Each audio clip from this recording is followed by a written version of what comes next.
Are Manchester United title contenders while they sit 14th on the Premier League table? We've come off a big weekend of football, late drama, surprise results, all that happened.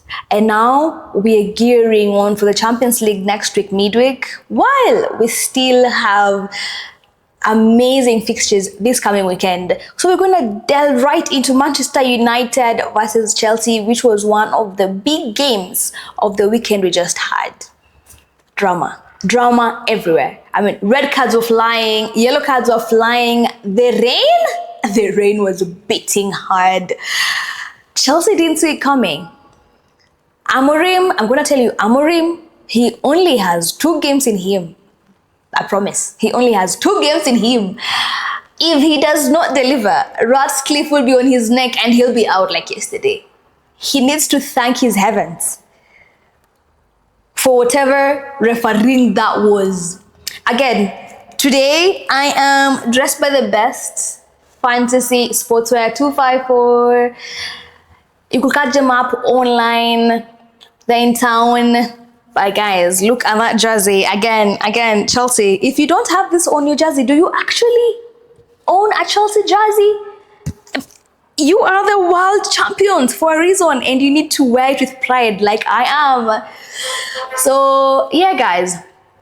Red cards. I mean, earlier on in the game, we saw Sanchez do such a silly tackle on Mbomo. Well, Manchester United has started on a high. They started off on such a high, and Chelsea was still grappling. Oh, like, what's going on? Then, boom, red card for Roberto Sanchez. Then Maresca, for some reason or the other, he panicked. That's what I'm calling it, because I watched the game and I watched it from a fan point, and he just panicked. Subbed off Neto, subbed off Cole Palmer, subbed off Estevao. Then you defend. Then you're left with no one going in front, no one attacking. But then again, you forget that this is Manchester. I'm going to say it, I'm going to call it Manchester.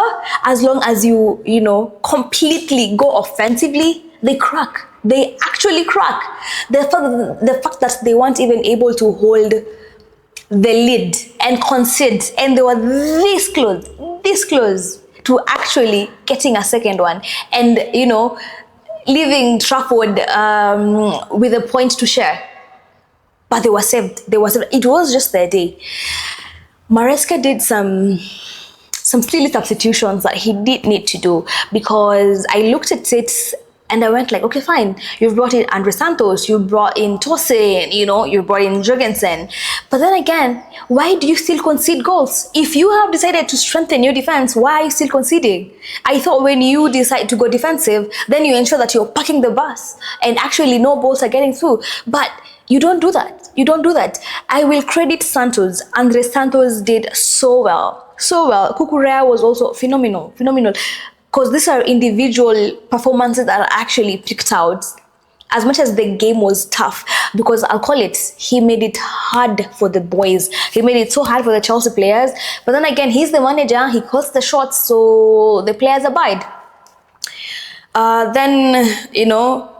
The game moved on. Bruno Fernandes scored. That was a VAR decision that I felt I will question, because I was looking at the margins. Well, the margins were tight, Chalobah, Bruno Fernandes. But then again, in another instance, to be honest, it wouldn't have been given. But then again, who am I? I'm not VAR. VAR called it. Again, that's okay. We take Bruno Fernandes' goal. Then we take Casemiro's goal. Again, the defenders were slacking. They were just slacking. They just didn't defend that well. And they got punished for it. It gets hard. The rain beats them hard. Casemiro picks up a yellow. Then the man who actually scored the winning goal gets another red card right after halftime. Actually, that was before halftime. And then we're level.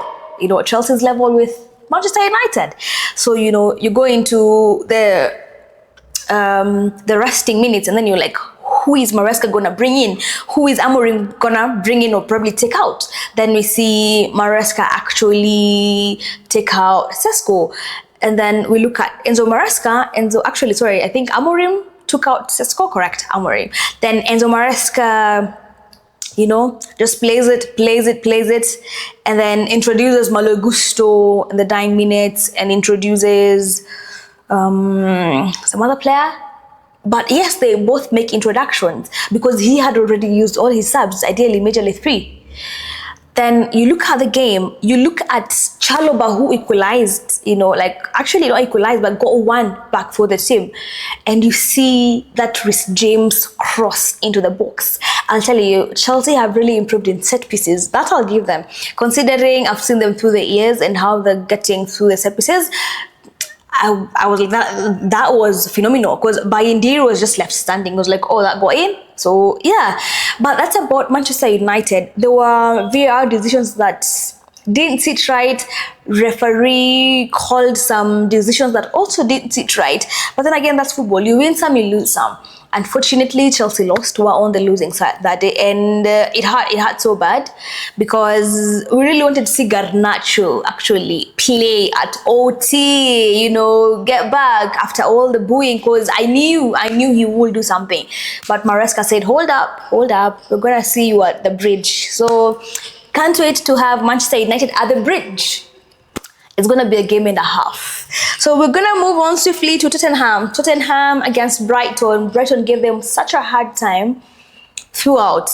They actually went 2-0 up. Then, for some reason or the other, this side actually were able to come back and equalize and share a point each, but it was tight. Brighton, I want to say Fabian is doing an amazing job. They've sold some players, they've also added some players, but they're not where they are meant to be. But then again, you see, when they get points against these big teams, even if it's not 3, you get 1, you keep frustrating this big 6. And again, remember, it tallies down and it trickles down to the title race. How bad do we want it? So defensively, their concentration remained proper. That was Brighton, but then again, they still conceded. Then we had Palace that edged West Ham 2-1. Man, Graham Potter. At this point, I feel like he just needs to throw in the towel and actually say, you know what, I'm not able to do this. Someone else will come and do my job for me. Because West Ham fans they're distraught. They are completely shattered. Man, no wins. They're coming by so hard and they're losing, and the league is already rolling. Games are being played, people are winning matches, but where's West Ham? That's the question. Where's West Ham? Crystal Palace again, Oliver Glasner. Palace are yet to be beaten this season in the league, actually, alongside teams like Liverpool. They are yet to be beaten. And remember, these are people who just, won 2 domestic cups, this season and last season. And that shows you what Palace are all about. They're not here to play. So West Ham fans, I feel you. It's beginning to get restless, and I hope they do something. Either Graham Potter, gets his house in order, or he's just out. We had Leeds, actually Leeds versus Wolves. Leeds were on the road and they finally managed to beat Wolves. Wolves again, Vitor Pereira. I feel like Wolves are struggling. I'm not sure it's because they saw people like Cunha. I'm not sure. I'm really not sure, because they really are struggling and the wins are not coming by easily. And I feel for them, because they're such a good side, a side that will frustrate you, but then again, they'll give you good football. But now, it's just not going the way he wants it to go, and hopefully they get their footing right, because these games are moving by, and by the time you're realizing, oh, okay, I need to do this right, teams have already won some points, people are ahead, and there you are. So that's amongst the games that we had on the weekend. We had more, of course. Burnley, Nottingham shared a point. Aston Villa, oh my God, Aston Villa. Aston Villa actually played Soton, and Soton had a red card, and Villa were not able to actually get a win. That was saddening. That was saddening. I watched Unai Emery's press con after the game. You could see straight in his eyes just how crushed he is. I'm like, he couldn't be crushed more, to be honest. And Villa need to get wins. Honestly, they need to get wins. Or I don't see them actually making top 7 this season, considering they're in some competitions, the European competitions. So definitely it's gonna take the life out of them. They have to play the league. They have to play these other tournaments. They need to keep showing up. There's no room to rest. Actually, I'm sorry. It's already up and rolling. So you gotta do what you gotta do. Okay. Then we had Bournemouth and Newcastle also stalemate again. Newcastle made it so hard for Bournemouth. As much as Bournemouth pushed so hard, but it ended in a draw again. Points shared for Newcastle. Then we had the big game. I know you're waiting for this. Man City versus Arsenal. Hold your breath. I know. That was some lovely football we saw there. Erling Haaland, stay humble, mates. Hey, okay. This season, he's on fire. And my prayer is he does not pick up an injury, because I am thoroughly enjoying seeing Erling Haaland actually play. That goal from Rangers, it was just a typical Haaland goal. He scored it on the 9th minute, and he is wearing jersey number 9 for Manchester City. I mean, what were the odds? Striker and a half, to be honest. City started off so well. Well, of course, Arsenal are gonna give you pressure, and they did just that until the very end. But then again, Martinelli came and saved them in the dying minutes. He came as clutch for them. He did that against Atletico Bilbao last week in the Champions League, and he did the same. But then again, there were some individual performances that I would want to highlight and give flowers where they need to be given. Arsenal, Noni Madueke was phenomenal on that flank. He did so well. But then again, past him dribbling, past him, carrying the ball so well, past him bringing in crosses, nothing materialized. Again, that's pure Noni Madueke. Then I want to also mention Merino. I don't know what Arteta is on. I really don't know what Arteta is on. Because explain to me why Eberechi Eze was benched. Explain to me. And Merino began the game and Zubimendi started the game. Yet they made the game so slow. First half was the slowest I've seen Arsenal play. Because there was no creativity. We missed out on Odegaard. And you have Eberechi Eze on the bench again. No, I'm sorry. Either he has his favorites in the squad, which I'd want to know, but then again, he will lose out on the title race if he does not actually play players that are meant to get him going and the side going. Because you look at how the goal for Erling Haaland came about. I mean, Arsenal don't concede as many goals because I believe they stand to have one of the best defensive packed behind there. They actually have such a good defense. But then again, they still conceded. They conceded against City. So Pep Guardiola went defensive mode completely. But then again, Arsenal did not sit back and just, wait for them to come at them. They pressed and they pressed high. And they were finally rewarded through Gabriel Martinelli. So while I move from that, I'm gonna mention some standout performances from the weekend that were actually really standouts for me, right? I mean, we saw Gabriel Martinelli. He showed Arsenal fans why, he's who he is, coming from the bench twice and actually getting the side going. That point was crucial for the title race because, I mean, look at Liverpool, 15 points. Top of the table. If you allow them, get more points in and you keep losing points, then you can't catch them. They'll be like, catch me if you can. but it won't be possible to catch Ancelotti's team. All right. Then moving on, Mohamed Salah. I forgot to mention Liverpool's game against Everton. Oh my. Liverpool won the derby, okay? The Merseyside derby, very coveted derby. And they won it again in style. You see, at the end of the day, what you need is the 3 points. How it comes, no one really actually cares. But you get it, and that's what matters. You keep going. So you build the next game, for the next game, for the next game. Before you think about it, I mean, you're champions, you're crown champions, and that is what Liverpool are actually doing. Considering the signings that Slot made, they are the team to watch. And they still are, again, I said this before, Liverpool are the team to beat this season, all right? So Mohamed Salah continued to carry the team with, his assists, Ekitike on the score sheet, Gravenberch, do it. Everton tried to get something out of it, but unfortunately, past the one goal, they were not able to actually equalize against Liverpool, all right?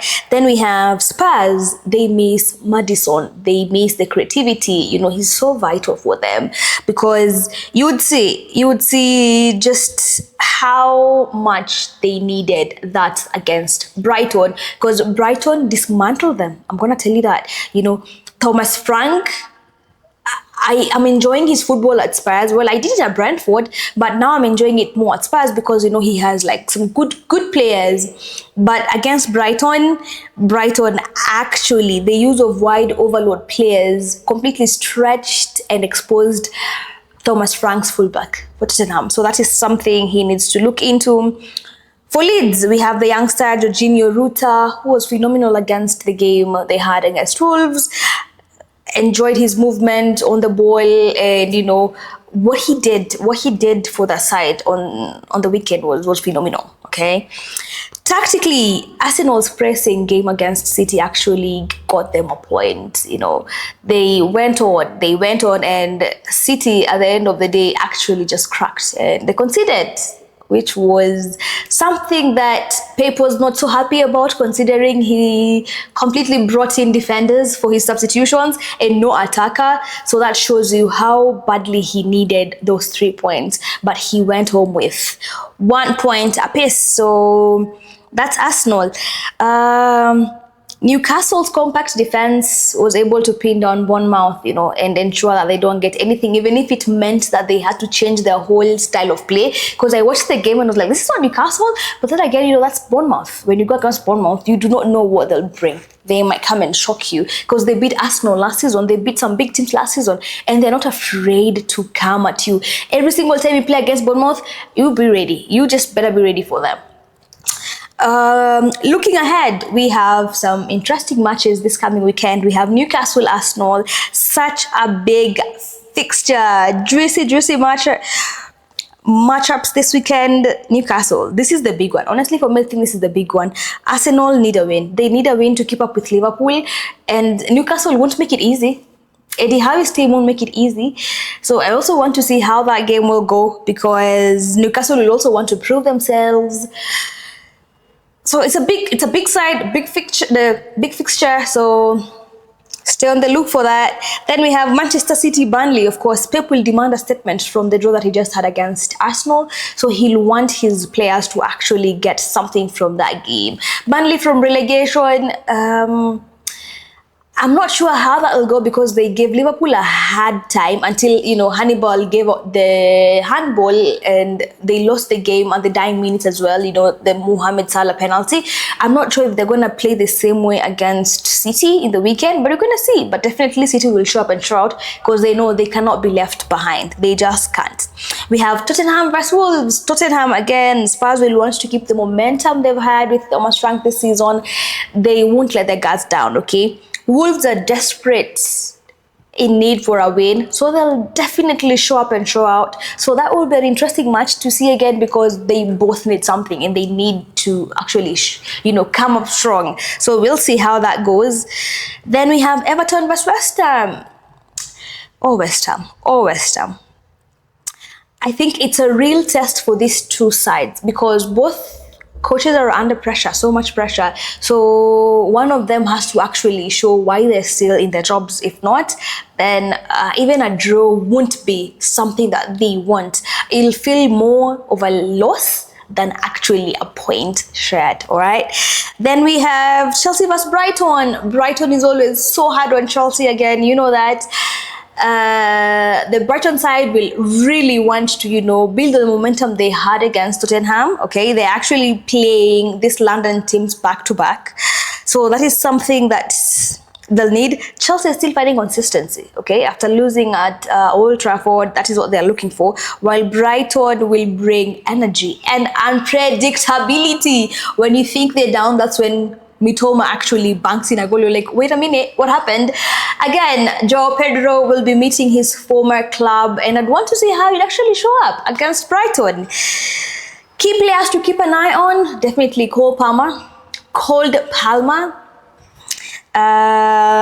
He needs to bounce back, and he knows it, and he's really trying to get his fitness levels back, and we want to see what he can do more, because we saw what he did against Bayern. Unfortunately, he was subbed off early against Manchester United. That was meant to be such a great game until the red card, but again, it's okay, it happened. So Palmer, of course. We have Bukayo Saka coming back from an injury, trying to get his fitness going. He featured against City for a couple of minutes, and you saw what he brought. You saw what him and Eberechi Eze brought. So when I keep saying Arteta will actually lose this title, again, because of his hard-heartedness, because he does not want to actually play the players who are actually showing up.